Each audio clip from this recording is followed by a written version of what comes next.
इचलकरंजी शहरासाठी 2011 पासून पाण्याची टंचाई हळू-हळू वाढत जात आहे. सुरुवातीला दररोज येणारं पाणी 1 दिवसाआड, 2 दिवसाआड अशा पद्धतीनं आता आत्ताच्या परिस्थितीमध्ये 6 ते 7 दिवसाआड येत आहे. 1 महिन्याभरापासून निवडणुकीचं वातावरण तापलेलं असताना सुद्धा 7-7, 8-8 दिवसाआड पाणी पुरवठा होत आहे.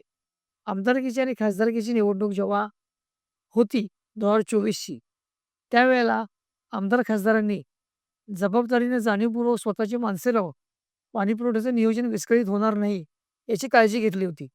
आत्ता महानगरपालिका निवडणुकीच्या तोंडावरच मोठ्या प्रमाणात पाणी पुरवठा विस्कळीत होण्याचं कारण काय आहे?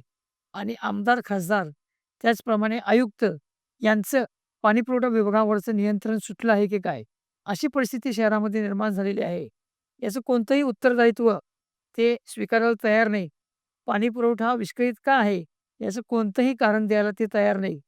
हे नेमकं कशामुळे होते? ह्याचा खुलासा जनतेला मिळणं आवश्यक आहे.